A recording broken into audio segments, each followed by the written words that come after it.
Hello everyone, mission 2020 MCQ series में आप सभी का स्वागत है। और आज का ये जो हमारा पार्ट नंबर 6 है मिशन 2020 एमसीक्यू सीरीज़ का, यहाँ पे हम लोग फिर से एमसीक्यू को फोड़ने वाले हैं। और यहाँ पे जो एमसीक्यू क्वेश्चंस होंगे वो मेनली हमारे चैप्टर नंबर 3 इलेक्ट्रोकेमिस्ट्री से ही बिलोंग कर रहे होंगे। ओके, पिछले लेक्चर में भी हमने जो एमसीक्यू सीरीज़ किए थे पार्ट नंबर 5 में, वो कहाँ से थे? वो भी हमारे चैप्टर नंबर 3 से ही थे। और आज के भी इस जो हमारा पार्ट नंबर 6 है एमसीक्यू सीरीज़ का, वहाँ पे भी क्या जो हमारे क्वेश्चंस होंगे वो किस चैप्टर से बिलोंग करेंगे? Chapter number 3। ओके, सो टाइम को ना वेस्ट करते हुए जो पहला क्वेश्चन है वो मैं आपके स्क्रीन पे लाता हूँ। सो ये रहा आपका पहला क्वेश्चन आज के वीडियो लेक्चर का। ओके, सो यहाँ पे देखिए लिखा हुआ है, which of the following statement is not correct about an inert electrode in a cell. Okay, so यहाँ पे क्या बताया जा रहा है, यहाँ पे जो हमारी एक इलेक्ट्रोकेमिकल सेल होगी। ओके, सो वहाँ पे क्या हमारा एक इनर्ट इलेक्ट्रोड होगा। ओके, इनर्ट इलेक्ट्रोड की एक प्रेजेंस होगी। तो यहाँ पे कह रहा है कि जो हमारे 4 गिवन ऑप्शंस हैं, ओके, इन ऑप्शंस में से कौन सा ऐसा एक ऑप्शन है जो हमारे इनर्ट इलेक्ट्रोड को डिफाइन नहीं करता है। ओके, इसके लिए क्या सुइटेबल ऑप्शन नहीं है, तो यहाँ पे उसको हमें फाइंड आउट करना है। ओके, जो ऑड ऑप्शन यहाँ पे दिया हुआ है जो हमारे इनर्ट इलेक्ट्रोड को सूट नहीं करता है। ओके, सो यहाँ पे 1 बाय 1 पढ़ते हैं एंड समझते हैं कि कौन सा ऑप्शन जो है वो सही नहीं है। ओके, सो देखिए पहला यहाँ पे ऑप्शन दिया हुआ है, it does not participate in this cell reaction. Okay, so ये क्या सही है, मीन्स इन द सेंस सही है कि ये हमारा इनर्ट इलेक्ट्रोड को प्रेफरेंस दे, मतलब प्रेफर करता है, उसके लिए सुइटेबल ऑप्शन है। मीन्स क्या ये यहाँ पे हमारा इस एमसीक्यू के लिए क्या सही ऑप्शन नहीं है, क्योंकि यहाँ पे क्या पूछा है, नॉट करेक्ट। ओके, सो ये हमारा करेक्ट है। तो यहाँ पे जो नॉट करेक्ट है वो इसके लिए हमारा क्या करेक्ट ऑप्शन हो जाएगा, वो हमारा सही आंसर हो जाएगा इस क्वेश्चन के लिए। ओके, सो यहाँ पे क्या है, सिंपल सी बात आप इस तरह समझ सकते हैं, इनर्ट इलेक्ट्रोड। ओके, सो आपको पता होगा जो हमारा पीरियोडिक टेबल में जो हमारा ग्रुप नंबर 18 होता है वहाँ पे क्या इनर्ट गैसेस होते हैं, या फिर उनको क्या हम नोबल गैसेस भी बोलते हैं। ओके, सो इनर्ट का मतलब आप केमिस्ट्री में कुछ यूँ समझ लीजिए कि अगर इनर्ट है तो इनर्ट का मतलब क्या उसकी रिएक्टिविटी नहीं होगी। ओके, वो रिएक्टिव नहीं होगा, या यूँ कह लीजिए कि वो मतलब पर्टिकुलर जो भी हमारा फंक्शन होगा वहाँ पे वो मतलब प्रॉपर जो मतलब नेचर उसका मतलब एक तरह से कह सकते हैं वो इनर्ट का मतलब क्या होगा, अनरिएक्टिव। ओके, वो हमारा रिएक्ट वगैरह नहीं करता। ओके, वो वहाँ पे पार्टिसिपेट उस सिस्टम में नहीं करेगा। ओके, सो यहाँ पे क्या जो हमारा इनर्ट इलेक्ट्रोड है वो क्या पार्टिसिपेट नहीं करने वाला है, यहाँ पे क्या सेल जो हमारी रिएक्शन होगी। ओके, सो नाउ अब यहाँ पे जो हमारा नेक्स्ट ऑप्शन है उसको देखते हैं। तो यहाँ पे लिखा है it provide surface for redox reaction. Okay, so ये क्या सही है? सो बिल्कुल नहीं सही, ये हमारा गलत है। ओके, ये गलत है, और गलत है इट्स मीन्स क्या, ये जो हमारा एमसीक्यू क्वेश्चन है इसके लिए सही ऑप्शन क्या है, ये हमारा बी वाला हो जाएगा। क्योंकि ये जो हमारा होता है ये कह रहा है कि रिडॉक्स रिएक्शन के लिए सरफेस प्रोवाइड करता है, तो नहीं भाई, ये एक इलेक्ट्रोड हमारा है। ओके, ये इनर्ट इलेक्ट्रोड जो हमारा है वो हमारा सिंगल इलेक्ट्रोड ही है ना, तो यहाँ पे क्या ऐसा थोड़ा ना कि ये इलेक्ट्रॉन गेन भी करेगा एंड लॉस भी करेगा। आपको पता है जो हमारी इलेक्ट्रोकेमिकल सेल होती है वहाँ पे जो एक इलेक्ट्रोड होता है वहाँ पे या तो लॉस ऑफ इलेक्ट्रॉन्स होगा या फिर गेन ऑफ इलेक्ट्रॉन होगा। और यहाँ पे रिडॉक्स रिएक्शन अकरेंस अकर हो, ओके, रिडॉक्स रिएक्शन के अकरेंस के लिए यहाँ पे क्या होना चाहिए, लॉस एंड गेन दोनों होना चाहिए एक इलेक्ट्रोड पे। वो पॉसिबल है? नहीं पॉसिबल है। ओके, क्योंकि मैंने आपको अच्छे से बताया हुआ था पिछले वीडियो लेक्चर में, ये भी जो भी हमारा शेयरिंग रहता है इलेक्ट्रॉन वगैरह का एंड चार्ज का फ्लो, एवरीथिंग मैंने आपको पिछले वीडियो लेक्चर में अच्छे से बताया है। सो अगर आपने उसे नहीं देखा है तो उसे आप पहले देखिए देन इसको आप देखिए। ओके, इजीली समझ में आएगा सारी बातें। ओके, सो यहाँ पे क्या ये हमारा सही ऑप्शन हो जाता है। सो नाउ जो ऑप्शंस नीचे दिए हैं उनको भी हमेशा चेक करना, ऐसा मत करना कि यहाँ पहला ऑप्शन आपको दिख गया कि ये हमारा सही है और नीचे by the way both A B करके दिए होते हैं, कभी कभी ऑल ऑफ दीज दिए होते हैं, और उसको क्या आप नीचे देखते नहीं और कभी कभी गलत हो जाता है। ओके, सो उस कंडीशन में सारे ऑप्शन आपको चेक करना है। तो यहाँ पे देखिए सी ऑप्शन में दिया है, it provide surface either for oxidation और फॉर मतलब रिडक्शन रिएक्शन। ओके, तो यस सही है कि या तो यहाँ पे जो हमारा इनर्ट इलेक्ट्रोड है, ओके, सो इनर्ट इलेक्ट्रोड की क्या 2 पोजीशंस हो सकती हैं, कौन कौन सी, या तो ये हमारा एनोड पे प्रेजेंट होगा या फिर ये हमारा कैथोड पे प्रेजेंट होगा। ओके, सो यहाँ इसकी कहाँ 2 जगह प्रेजेंस हो सकती है, या तो ये एनोड पे होगा या फिर कैथोड पे। तो एनोड पे अगर होगा तो एनोड पे क्या होता है, एनोड पे हमारा होता है इलेक्ट्रॉन का रिलीज। ओके, सो अगर इलेक्ट्रॉन रिलीज हो रहा तो मीन्स क्या ऑक्सीडेशन रिएक्शन वहाँ पे होगी। ओके, और अगर ये कैथोड पे मतलब प्रेजेंट है, ओके, ये कैथोड पे प्रेजेंट है, तो उस केस में क्या होगा, ये हमारा इलेक्ट्रॉन को गेन करेगा, और इलेक्ट्रॉन अगर गेन करेगा तो वहाँ पे क्या हमारा होगा, रिडक्शन रिएक्शन। ओके, सो ये क्या हमारा दोनों मतलब आइदर या फिर ऑक्सीडेशन की तरह करेगा या फिर रिडक्शन के लिए, लेकिन क्या है आइदर, मतलब क्या आइदर का मतलब एक इसमें से कोई भी मतलब कर सकता है, यहाँ पे और लगा होगा। ओके, एंड नहीं, अगर एंड हो जाता तो फिर ये हमारा ऑप्शन सही हो जाता। ओके, रिडॉक्स रिएक्शन शो कर सकता था, लेकिन ऐसा नहीं होता। ओके, 2 में से एक होगा, या तो ऑक्सीडेशन होगा या तो रिडक्शन होगा। ओके, सो जो हमारा 4th डी ऑप्शन उसको चेक करते हैं। यहाँ पे लिखा हुआ है it it provide surface for conduction of electron. Simple सा है, जब ऑक्सीडेशन एंड रिडक्शन हो रहा है, ओके, मीन्स क्या, इलेक्ट्रॉन की शेयरिंग चल रही है, तो कंडक्शन के लिए तो रिस्पॉन्सिबल होएगा ही। ओके, सो यहाँ पे क्या हमारा जो इस MCQ क्वेश्चन के लिए जो हमारा राइट ऑप्शन है वो हमारा क्या है, option number B, it provide surface for redox reaction, जो कि क्या हमारा गलत है, जो हमारे इनर्ट इलेक्ट्रोड को प्रेफरेंस नहीं देता। ओके, मीन्स इसके लिए सुइटेबल ऑप्शन नहीं है और वही हमें फाइंड आउट करना था। ओके, सो यहाँ पे क्या बी हमारा करेक्ट ऑप्शन हो जाता है। सो नाउ नेक्स्ट जो हमारा क्वेश्चन है उसकी ओर मूव करते हैं, क्वेश्चन नंबर 2 की ओर। ओके, सो ये यहाँ पे देखिए क्वेश्चन नंबर 2 में देखिए आपको दिया हुआ है, ओके, ये सारा कुछ, तो इसको पढ़ते हैं एंड समझते हैं। ओके, तो यहाँ पे लिखा हुआ है using the data given below find out strongest reducing agent. Okay, तो यहाँ पे क्या आपको नीचे डाटा दिया हुआ है और उस डाटा से आपको पता करना है कि यहाँ पे स्ट्रॉन्गेस्ट रिड्यूसिंग एजेंट कौन सा है। ओके, तो यहाँ पे क्या आपको इलेक्ट्रोड पोटेंशियल्स दिए हुए हैं सभी के। ओके, और यहाँ इलेक्ट्रोड पोटेंशियल को देखना है एंड उससे आपको पहचानना है कि जो हमारा स्ट्रॉन्गेस्ट रिड्यूसिंग एजेंट होगा हमारा क्या होगा, Cl- होगा या फिर Cr3+ होगा या फिर Cr होगा फिर Mn2+ होगा। ओके, सो यहाँ पे सारा कुछ दिया हुआ है, तो यहाँ पे देखिए लिखा हुआ है कि यहाँ पे कितना हमें इलेक्ट्रोड पोटेंशियल दिया हुआ है Cr3+ का कितना है 1.33 एंड यहाँ पे Mn2+ है। ओके, यहाँ पे क्या Mn2+ है, तो यहाँ Mn2+ में कितना दिया 1.51 वोल्ट। ओके, इसी तरह अगर यहाँ पे बात करें तो यहाँ पे क्या हमारा Cl- है और Cl- का कितना दिया 1.36 वोल्ट। ओके, एंड इसी तरह ये यहाँ पे हमारा Cr दिया, यहाँ पे कितना है -0.74 वोल्ट। ओके, सो आपको ये पता होना चाहिए कि जो हमारा स्ट्रॉन्गेस्ट रिड्यूसिंग जो हमारा एजेंट का जो नेचर होता है वो हमारा इलेक्ट्रोड पोटेंशियल जो हमारा होता है उसके इंक्रीज़ होने पर इंक्रीज़ होता है, फिर डिक्रीज़ होने पर इंक्रीज़ होता है। अगर ये आपको पता है तो इसलिए आप वैल्यूज़ को देखेंगे और आप यहाँ से जो भी हमारा करेक्ट ऑप्शन होगा उसको आप चूज़ कर पाएंगे। ओके, सो मैं सबसे पहले इसका आंसर बताने से पहले ना मैं आपको जो यहाँ एक NCERT में टेबल दी हुई है, ओके, ये हमारे मतलब इलेक्ट्रोड पोटेंशियल को लेकर। ओके, सो यहाँ पे पहले उस टेबल को देखते हैं फिर मैं आपको बताता हूँ एक्चुअली होता क्या है। ओके, यहाँ पे देखिए मेंशन भी हुआ है, यहाँ पे देखिए कर रखा है इन लोगों ने कि जो हमारा इंक्रीजिंग जो स्ट्रेंथ होती है ऑफ रिड्यूसिंग एजेंट का, ओके, वो क्या होता है, वो हमारा टॉप टू बॉटम या यूँ कह लीजिए पॉजिटिव टू नेगेटिव होता है। मीन्स वैल्यू जितनी कम होगी वो उतना ही क्या स्ट्रॉन्गेस्ट रिड्यूसिंग एजेंट होगा।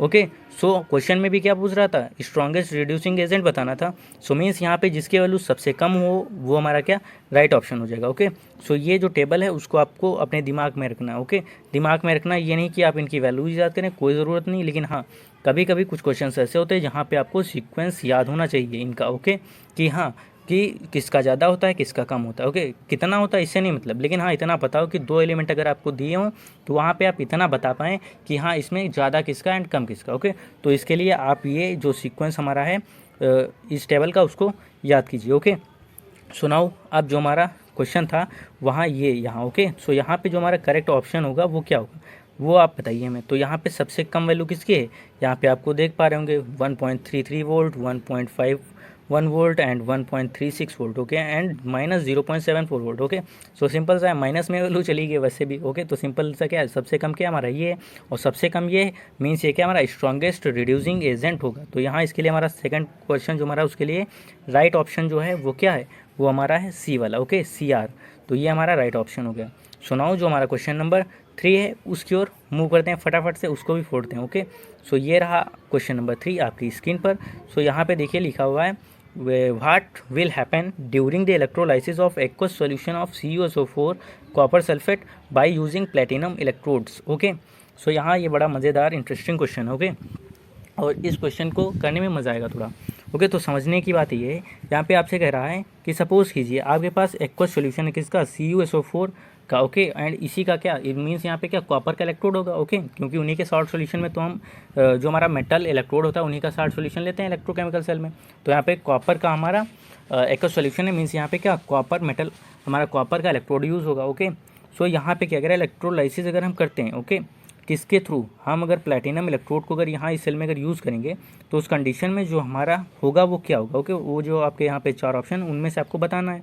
ओके, कि जो यहाँ पे क्या है कि कॉपर होगा वो हमारा कहाँ पे डिपॉजिट होगा, कैथोड पे, या फिर हमारा क्या होगा कॉपर हमारा एनोड पे डिपॉजिट होगा, या फिर कॉपर हमारा डिजॉल्व होगा एनोड पे, या फिर कॉपर हमारा क्या लूज़ करेगा इलेक्ट्रॉन्स को। ओके, सो सिंपल सी बात है। पहली बात ये सब जानने के लिए आप यहाँ पे पहले इसको पढ़ते हैं, यहाँ से जितने ऑप्शन कैंसिल हो सकते हैं उनको कैंसिल करते हैं, फिर मैं आपको बताता हूँ। ओके, सारा चीज़ें अच्छे से यहाँ पे हम लोग समझेंगे, जिससे कि आप बोर्ड में कोई भी क्वेश्चन छूटना नहीं चाहिए। ओके, और छूटना क्या, गलत नहीं होना चाहिए, सबसे बड़ी बात ये है। छूटेगा तो बाद में, छूटना तो है ही नहीं, अगर छूटना नहीं तो साथ साथ में गलत भी नहीं होना। ओके, सो यहाँ पे क्या है, जो पहला ऑप्शन है वो क्या कह रहा है, copper will deposit at cathode. Okay, simple सा बात, ये आप बताइए, जो हमारा मतलब इलेक्ट्रोकेमिकल सेल होता है वहाँ पे जो हमारा डिपोजिशन होता है, ओके, जो हमारा डिपॉजिट होता है कोई सोल्यूशन से कोई भी हमारा मेटल, वो कहाँ पे होता है, वो एनोड पे होता है या फिर कैथोड पे होता है। ओके, ये आपको पता होना चाहिए। तो सिंपल सी बात है, कैथोड पे हमारा डिपॉजिट होता है, यस और नो। सो यस होता है, मीन्स ये ऑप्शन तुम्हारा यहाँ पे सही दिख रहा है। ओके, फिर सेकंड है copper will deposit at anode. Anode पे कॉपर डिपॉजिट हो सकता है क्या, नहीं होगा। ओके, सो एनोड पे क्या होता है, एनोड पे हमारा क्या, जो भी हमारा मेटल इलेक्ट्रोड होता है वो हमारे एक्वस सॉल्यूशन में क्या होता है, घुलता रहता है। ओके, मिक्स होता रहता है। ओके, तो यहाँ पे कुछ ना इलेक्ट्रोड मतलब केमिकल जो सेल है उसको बना देता हूँ तो इजीली समझ में आएगा। ओके, तो ये यहाँ पे हमारा एक इलेक्ट्रोड है एंड ये इलेक्ट्रोड है। ओके, ये एनोड है एंड ये कैथोड है, और ये यहाँ पे इसमें साल्ट ब्रिज हो गया। ओके, और ये यहाँ पे मैंने इलेक्ट्रोड से वायर को कनेक्ट कर दिया। ओके, सो यहाँ पे आप समझिएगा, तो यहाँ पे क्या कह रहा है, कॉपर हमारा डिपॉजिट होगा कैथोड पे, तो सिंपल बात है, जो भी डिपोजिशन होता है वो हमारा कैथोड पे होता है, तो अगर इसकी पोजीशन क्या कैथोड हुई तो डिपॉजिट होगा, मीन्स ये हमारा ऑप्शन ठीक है। फिर कह रहा है copper will deposit at anode, तो सिंपल बात है, अगर कॉपर की पोजीशन क्या हुई इलेक्ट्रोड की, अगर हमारे एनोड पे, ओके, तो उस केस में क्या होगा, ये हमारा इसमें डिसोसिएट होगा, यहाँ पे जो भी सॉल्यूशन होगा इसमें डिसॉल्व होगा। ओके, और यहाँ से इलेक्ट्रॉन ये रिलीज करेगा, तो उस कंडीशन में क्या, ये तो हो ही नहीं सकता, गलत हो गया। ओके, फिर क्या, copper will deposit at anode dissolve at anode. Okay, सही है, अगर कॉपर हमारा एनोड पे हुआ तो डिजॉल्व होगा, सिंपल सा है, तो ये भी ठीक ऑप्शन है। फिर क्या है, copper will lose the electron, तो कॉपर अगर हमारा एनोड पे हुआ तो ये यहाँ पे क्या डिजॉल्व होगा, और यहाँ एनोड से ही कॉपर क्या हमारे लूज किए जाते हैं। ओके, जो हमारा रिलीज होता है, रिलीज ऑफ इलेक्ट्रॉन, वो कहाँ पे होकर होता है, एनोड या फिर कैथोड, तो वो हमारा होता है एनोड पे, तो ये भी हमारा ठीक है। तो यहाँ पे क्या, ये वाला ऑप्शन तो ख़त्म, ये तो हो ही नहीं सकता। अब जो इनमें से 3 ऑप्शन हैं उनमें से कुछ हो सकता है, तो वो कैसे पता चलेगा, वो हमें जब पता चलेगा जब हमको यहाँ पे जो हमारा कॉपर ये हमारा है उसका जो पोजीशन होगा वो पता चलेगा, तब पता चलेगा। ओके, तो यहाँ पे अगर कॉपर की, अगर आपको ये पता है कि कॉपर हमारा प्रेजेंट कहाँ पे होगा, तो उस कंडीशन में आप प्रिडिक्ट कर पाएंगे कि जो हमारे 3 ऑप्शन यहाँ पे बचे हुए हैं उसमें से सही वाला कौन सा है। ओके, तो यहाँ पे क्या है, आप ये बताइए, जो प्लेटिनम इलेक्ट्रोड होता है एंड जो हमारा कॉपर इलेक्ट्रोड होता है, ओके, वहाँ पे जो इनका पोटेंशियल वैल्यू होता है, ओके, सो अगर वो आपको पता होगा तो आप जान पाएंगे कि हाँ मतलब हमारा कौन एनोड पे रहेगा, कौन कैथोड पे। ओके, तो मैंने कहा था अभी, ओके, कि आपको वैल्यूज़ एक्जैक्टली ना पता हो कोई बात नहीं, कोई मतलब कोई प्रॉब्लम है ये नहीं। ओके, अगर आपको ये पता है कि किसका कम है किसका ज़्यादा, उस कंडीशन में भी आप जान सकते हैं। ओके, तो जिसका ज़्यादा होता है इलेक्ट्रोड पोटेंशियल वो कहाँ पे होता है, वो हमारा कैथोड पे होता है, और जिसका कम होता है वो कहाँ पे होता है, एनोड पे होता है। ओके, तो अगर हमारा कॉपर का ज़्यादा हुआ तो कहाँ पे होगा, कैथोड पे, अगर कम हुआ तो एनोड पे। सो मैं आपको बता दूँ, जो हमारा यहाँ पे ये होता है कॉपर का इलेक्ट्रोड, ओके, इसका जो हमारा इलेक्ट्रोड पोटेंशियल वैल्यू होता है वो कम होता है या ज़्यादा होता है। तो ठीक, मैं बताऊँ, ये हमारा क्या, इसका जो वैल्यू होता है वो हमारा ज़्यादा होता है। ओके, सो यहाँ पे जो कॉपर का इलेक्ट्रोड पोटेंशियल वैल्यू होता है वो क्या होता है, ज़्यादा होता है in comparison to platinum electrode. Okay, तो ये कहाँ पे रहेगा, ये हमारा रहेगा कैथोड पे, और अगर ये कैथोड पे रहेगा तो यहाँ पे क्या होगा, डिपोजिशन होगा कॉपर का, होएगा, तो मीन्स क्या, ये हमारा ऑप्शन नंबर ए करेक्ट हो जाएगा। एंड जो हमारा सी वाला है एनोड पे डिजॉल्व होगा, ये गलत होगा, क्योंकि ये हमारा एनोड पे हो ही नहीं सकता, ये कहाँ पे होगा, ये हमारा होगा कैथोड पे। ओके, क्योंकि इसका इलेक्ट्रोड पोटेंशियल वैल्यू ज़्यादा होता है in comparison to platinum electrode के। ओके, सो क्या, कॉपर विल रिलीज या लॉस इलेक्ट्रॉन। ओके, तो लूज़ नहीं करेगा इलेक्ट्रॉन, ना ही रिलीज़ करेगा, बिकॉज ये हमारा एनोड पे नहीं, ये कहाँ पे, कैथोड पे, तो ये भी गलत हो जाएगा। तो राइट ऑप्शन क्या है हमारा, ए वाला। ओके, सो यहाँ इस पर्टिकुलर क्वेश्चन के लिए जो हमारा राइट आंसर है हमारा क्या है, answer number A, copper will deposit at cathode. Okay, so I hope आपको अच्छे से समझ में आया। क्वेश्चन नंबर 4 आपकी स्क्रीन पर। ओके, सो ये जो हमारा क्वेश्चन नंबर 4 है, यहाँ पे क्या, यहाँ पे हम देखते हैं। ओके, और यहाँ पे सारा का सारा काम जो है उसको तमाम करते हैं। ओके, सो नाउ देखिए, यहाँ पे लिखा हुआ क्वेश्चन नंबर 4 में, the quantity of charge required to obtain 1 mole of aluminium from Al2O3, मतलब क्या, हमारा aluminium oxide is. Okay, so यहाँ पे आपको बताना है कि जो हमारा एल्युमिनियम ऑक्साइड होगा वहाँ से अगर हमें 1 मोल अगर हमें चाहिए क्या एल्युमिनियम, तो हमें उसके लिए कितना चार्ज देना पड़ेगा। ओके, सो यहाँ पे इस तरह का जब भी प्रॉब्लम है तो वहाँ पे आपको क्या करना है, सिंपली हमें जो भी लिखना है Al2O3। ओके, फिर इसको क्या कर देना, इसको हमें डिसोसिएट करना है। ओके, तो ये जब टूटेगा तो किस में टूटेगा, ओके, डिसोसिएट कैसे होगा, ये हमारा होगा 2Al3 3+, ओके, एंड प्लस हमारा क्या होगा 3O2-, यही तो रहेगा, सिंपल सा है। ओके, तो यहाँ पे क्या हमारा 2 मोल है। ओके, 2 मोल के लिए हमारा चार्ज कितना है, यहाँ पे देखिए 3+ लिखा, मीन्स क्या होगा 2 3 या 6। ओके, सो अगर हमें चाहिए Al3+ हमें चाहिए ना, हमें 1 मोल चाहिए ना एल्युमिनियम का, तो Al3+ चाहिए। तो ये अगर हमें सॉलिड फॉर्म में चाहिए तो इसको क्या, अगर हम कितना इलेक्ट्रॉन दें, तो यहाँ पे अगर हम +3 इलेक्ट्रॉन कर दें, ओके, तो ये हमारा क्या मिल जाएगा हमें Al, ओके, सॉलिड फॉर्म में।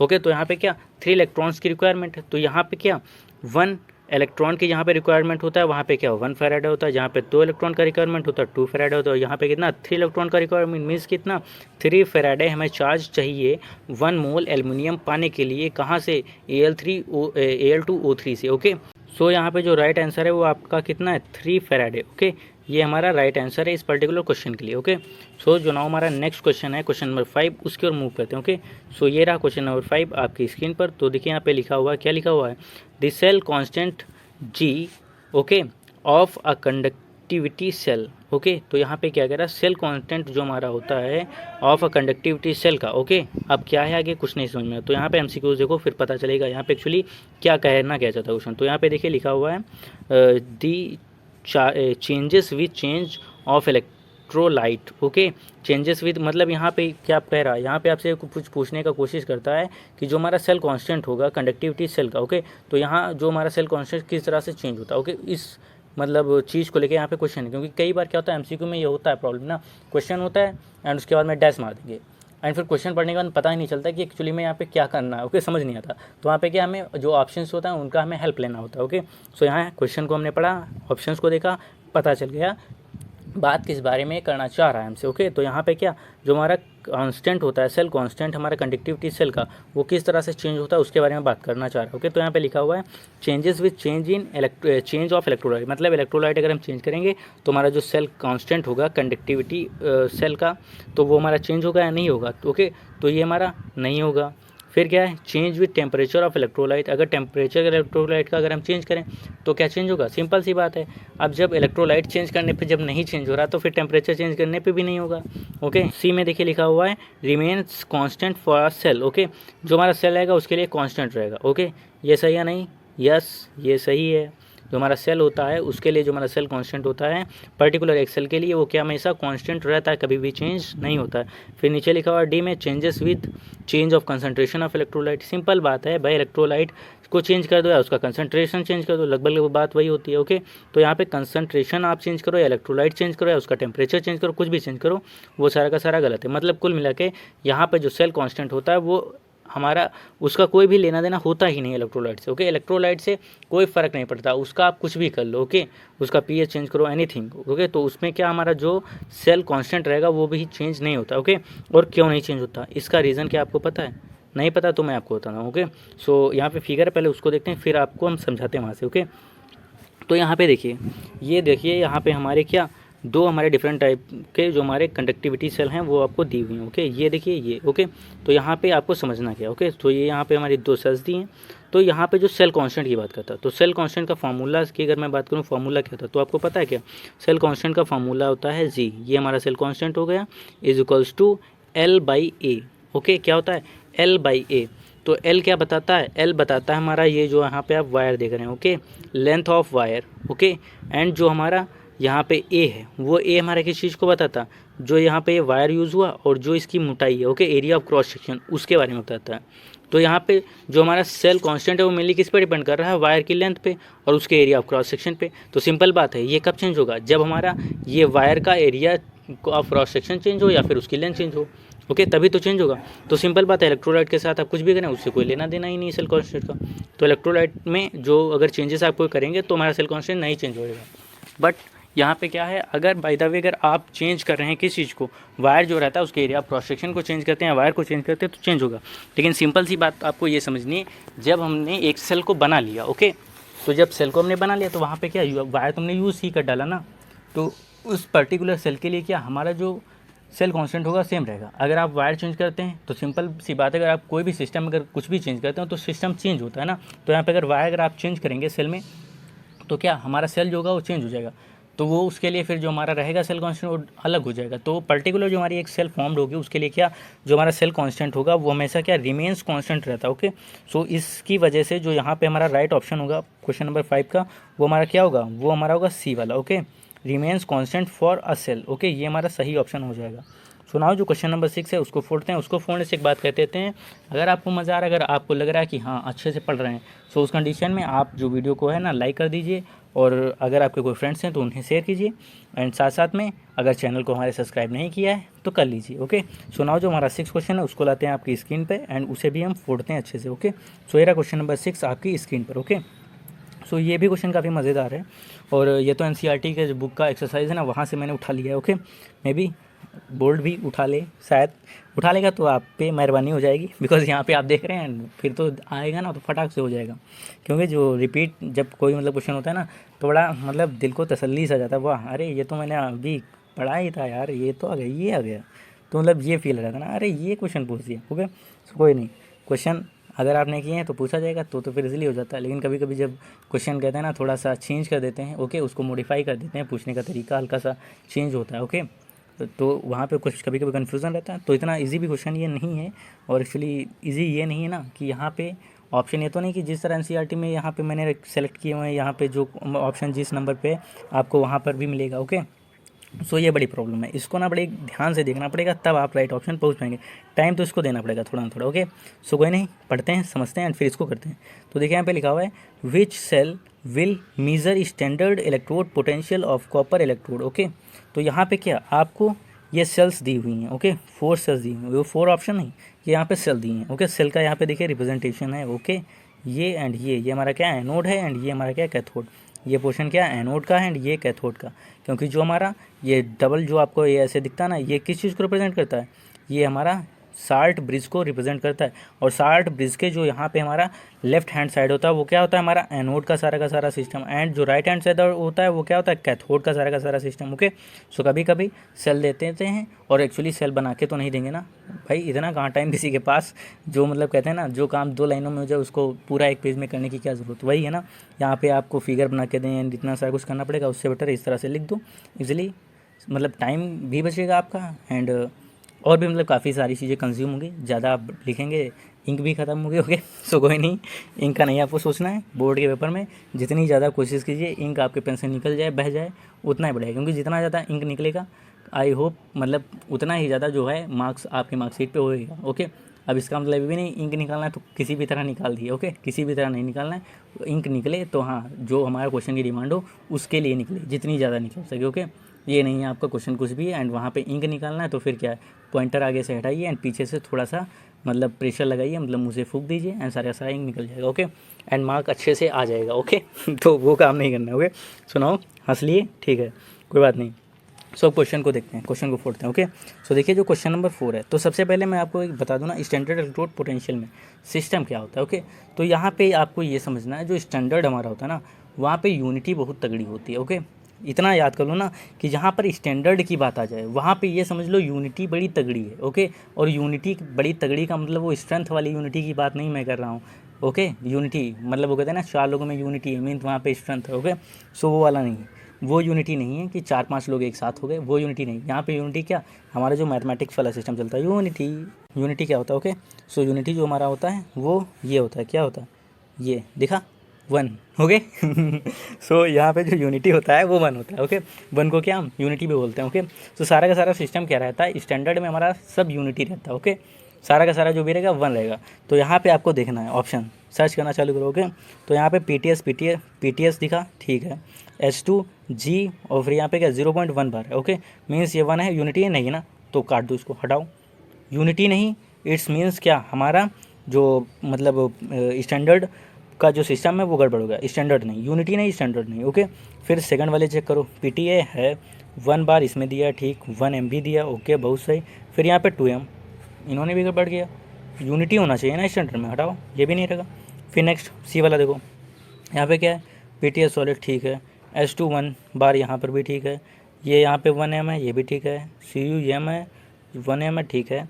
फिर ये कॉपर है, ठीक है। मीन्स क्या, यहाँ पे क्या सारा का सारा ठीक है, यहाँ पे जो भी हमारा कॉपर रहेगा ना वो सारा का सारा किसमें, सॉलिड फॉर्म में। ओके, यहाँ पे एस छूट गया। ओके, जैसे यहाँ पे PTS यहाँ पे CUS होना चाहिए। ओके, कोई बात नहीं।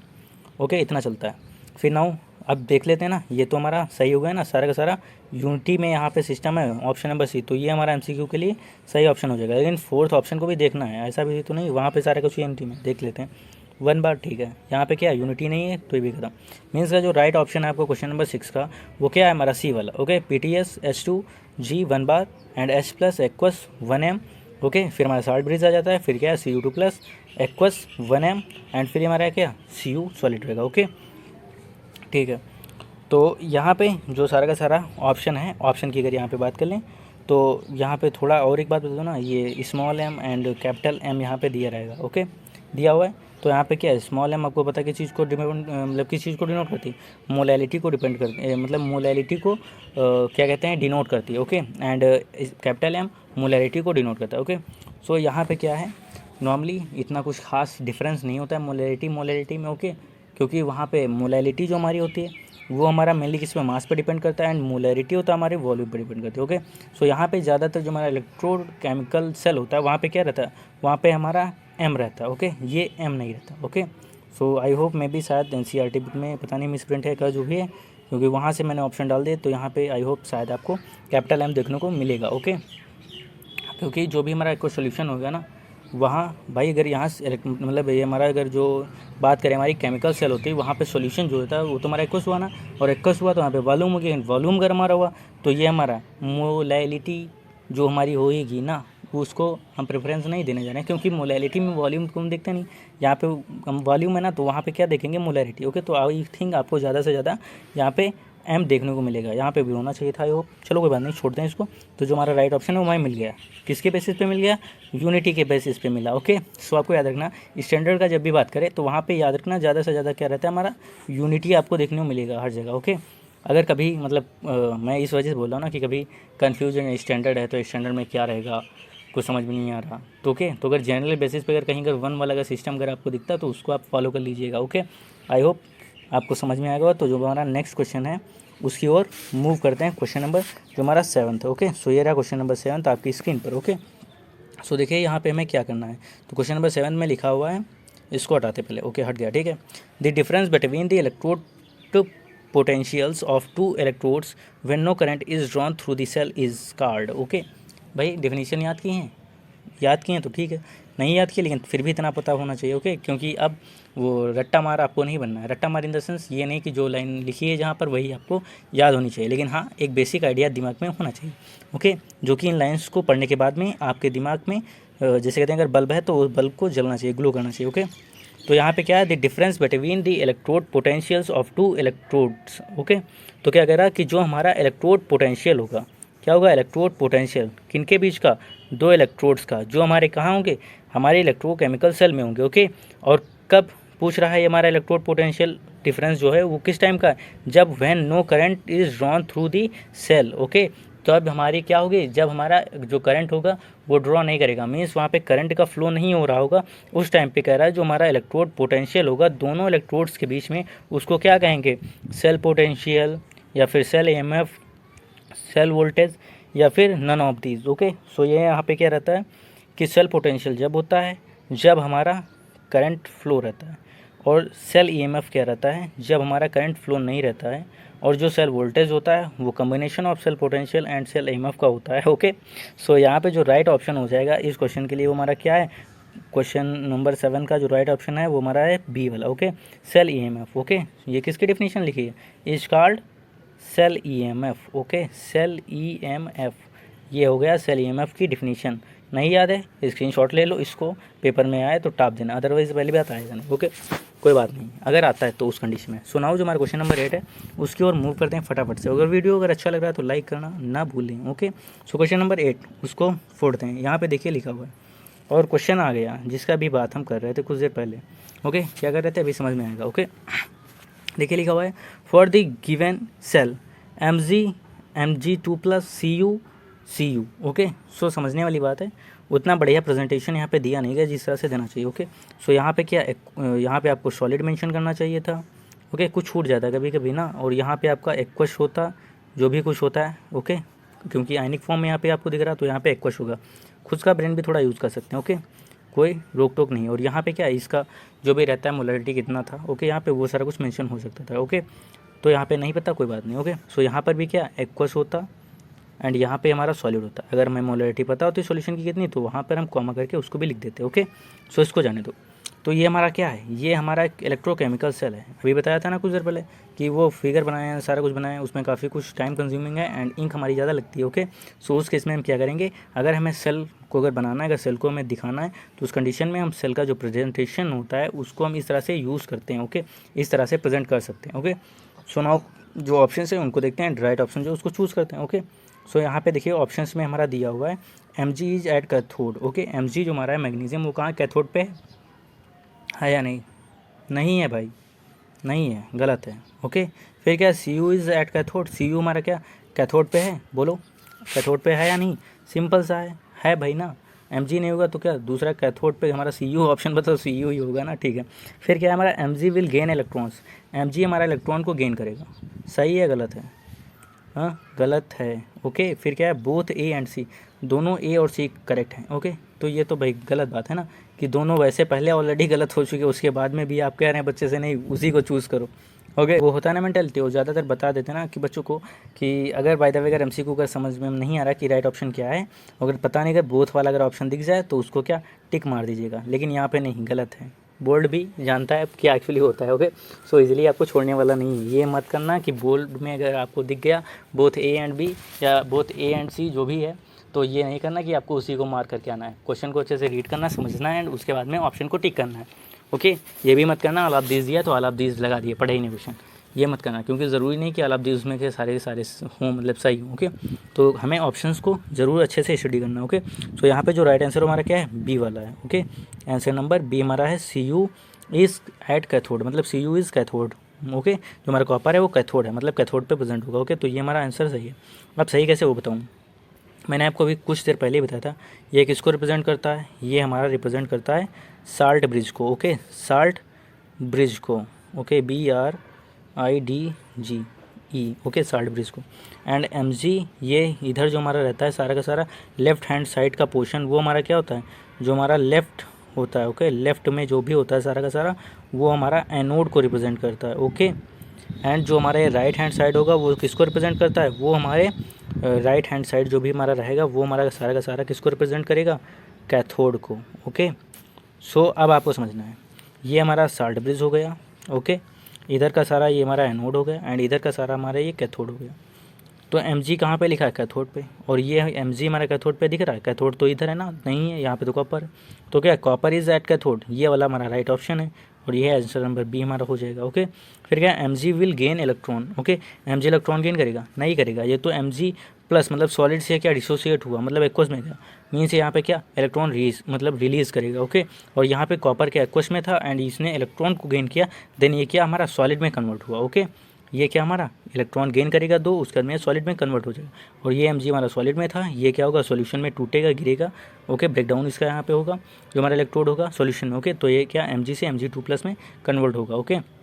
सो यहाँ पे क्या है कि Mg हमारा इलेक्ट्रॉन गेन करेगा, तो नहीं, इलेक्ट्रॉन कौन गेन कर रहा है, इलेक्ट्रॉन करेगा कॉपर हमारा गेन, ओके, Mg नहीं करेगा, ओके। सो ये भी हमारा गलत हो गया।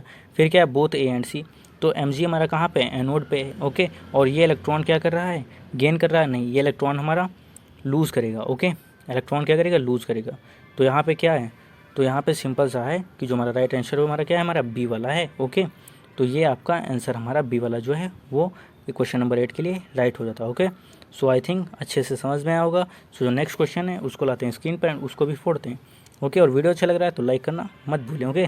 और यहाँ पे देखिए मैंने आपको दिखाना भूल गया, ओके, यहाँ पे क्वेश्चन नंबर 8 का जो प्रेजेंटेशन है वो भी मैंने बना के रखा था, देख सकते हैं यहाँ पे कि जो हमारा मैग्नीशियम रहेगा वो कहाँ पे है, एनोड पे, एंड जो हमारा कॉपर रहेगा Cu वो कहाँ पे, कैथोड पे, ओके। और यहाँ पे क्या होगा, जो इलेक्ट्रॉन जो हमारे रिलीज़ होंगे वो एनोड से जाएंगे कहाँ पे, कैथोड पे जाएंगे, मतलब यहाँ पे एक रिवीजन है, आप समझ सकते हैं इलेक्ट्रोकेमिकल सेल का, ओके। और यहाँ पे क्या रहेगा, एनोड पे हमारा क्या होता है, हमेशा होता है ऑक्सीडेशन, और जो हमारा कैथोड होता है, ओके, कैथोड यहाँ पे क्या होता है, हमेशा होता है रिडक्शन, ओके। रिडक्शन क्या होता है, ऑक्सीडेशन क्यों होता है? क्योंकि यहाँ से इलेक्ट्रॉन निकलते हैं, मतलब लॉस ऑफ इलेक्ट्रॉन क्या कहलाता है? ऑक्सीडेशन। और यहाँ पे इलेक्ट्रॉन को क्या हम करते हैं? गेन करते हैं। तो ये हमारा क्या हो जाता है?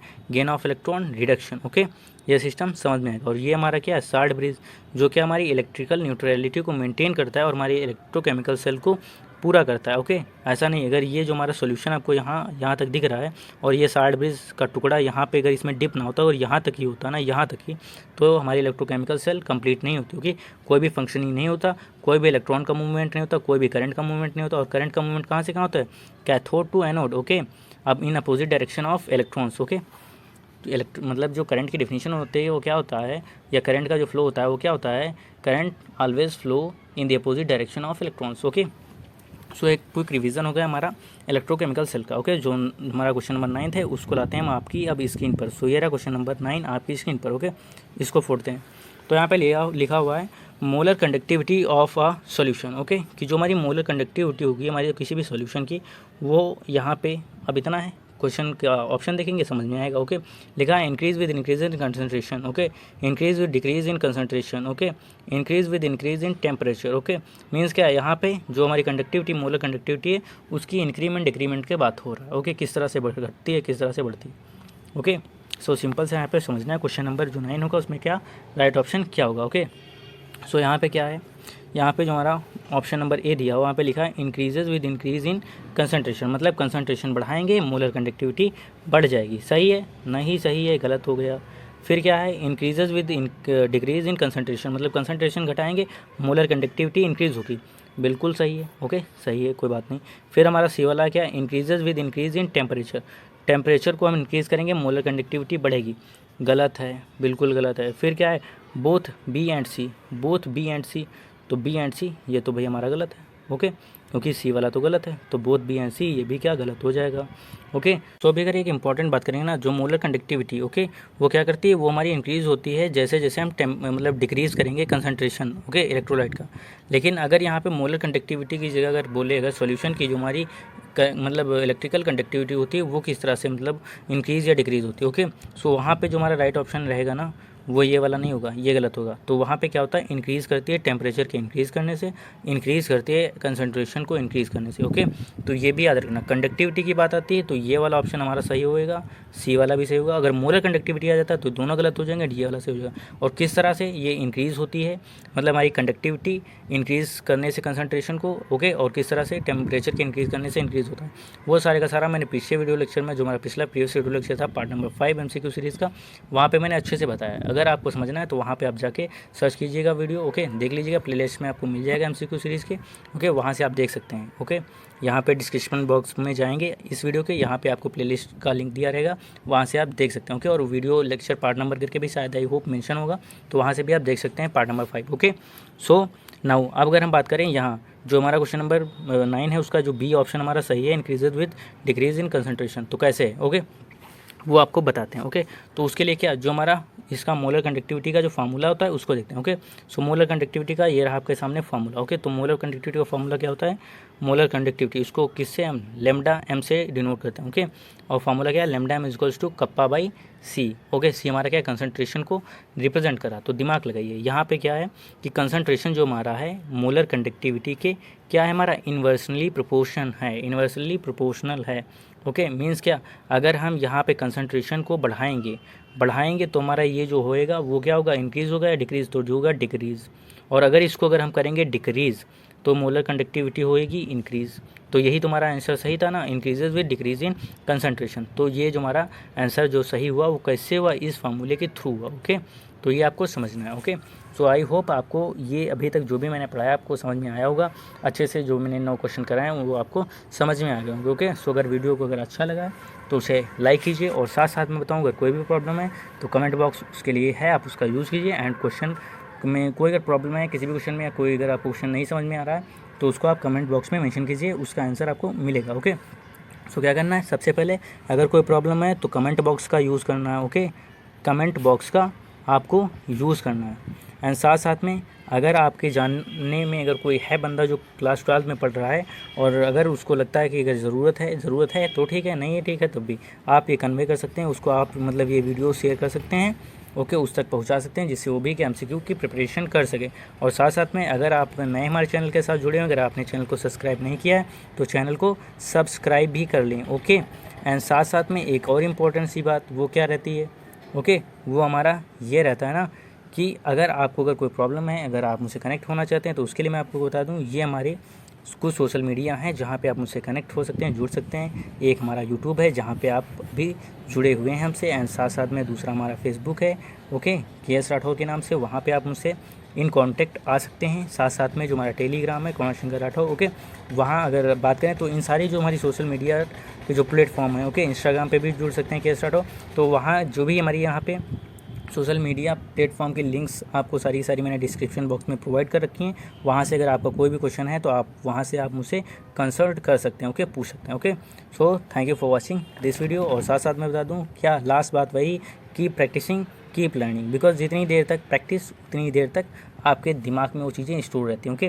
जितना ज़्यादा पेन को रगड़ेंगे उतने दिनों तक आपके मतलब ब्रेन में आप ये समझ लीजिए कि वो चीज़ मतलब एक वो कहते हैं ना पासवर्ड कितना आपका स्ट्रॉन्ग है ना, तो जितने ज़्यादा हम लोग के कैरेक्टर यूज़ करते हैं, ओके, और जितना मतलब लंबा चौड़ा हम पासवर्ड मतलब रखते हैं उतना ही ज़्यादा वो स्ट्रॉन्ग होता है ना। तो कुछ उसी तरह रहता है कि आपके दिमाग से जो भी आपने पढ़ा वो भाग ना जाए, ओके। तो उसके लिए आपको पासवर्ड जनरेट करना, और पासवर्ड कैसे जनरेट होगा, प्रैक्टिस करने से, ओके। जितना ज़्यादा प्रैक्टिस करेंगे उतना ज़्यादा आप पेन को मतलब चलाएंगे, मतलब उतने ज़्यादा कैरेक्टर ABCD 1 2 3 4 5 ये डेल्टा अल्टा ये सारा कुछ यूज़ करेंगे, ओके। तो उसी तरह क्या आपका पासवर्ड क्या होगा, स्ट्रांग हो जाएगा, जिससे आपने जो भी सीखा होगा वो इजीली आपके दिमाग से नहीं जाएगा, ओके। मीन्स ज़्यादा दिनों तक आपके पास रहेगा, कोई भी चोर उसको चुराएगा नहीं, ओके। सो आपको क्या प्रैक्टिस करना है ज़्यादा से ज़्यादा, जितना प्रैक्टिस करेंगे उतना ही बढ़िया आपका रिस्पॉन्स रहेगा आगे, okay. So thank you for watching this video. Next video में मिलेंगे, नेक्स्ट किसके साथ मिलेंगे, नेक्स्ट चैप्टर के साथ मिलेंगे, ओके। आज का चैप्टर यहाँ पे हमारा ये खत्म हुआ इलेक्ट्रोकेमिस्ट्री, तो नेक्स्ट चैप्टर में मिलते हैं। चैप्टर नंबर 4 हमारा केमिकल कैनेमेटिक्स, उसके लिए जो भी है आपने जितना अगर पढ़ रखा है उसको आप आइएगा पढ़ के, एंड वहाँ पे हम MCQ से रिलेटेड करेंगे, फोड़ेंगे सारे के सारे, ओके। और साथ साथ मैं बताऊँ आई होप जो नेक्स्ट वीडियो है वो आपको मंडे को मिलेगा, ठीक है। और मैं भी देखो संडे को कुछ एक्स्ट्रा देंगे, थोड़ा सा हंसेंगे उस दिन, ओके। सो संडे को मिलते हैं कुछ अलग चीज़ों के साथ, एंड मंडे को मिलेंगे आपके वीडियो लेक्चर के साथ, एंड कोशिश करेंगे अगर कुछ मॉडिफिकेशन हो सका तो उस दिन मिलेगा। चलो कुछ सरप्राइज़ रखते हैं मंडे के लिए, इतने दिनों के बाद मिलने, ओके। सो कुछ ना कुछ मिलेगा मंडे को, okay. So keep practising keep learning, okay, bye bye.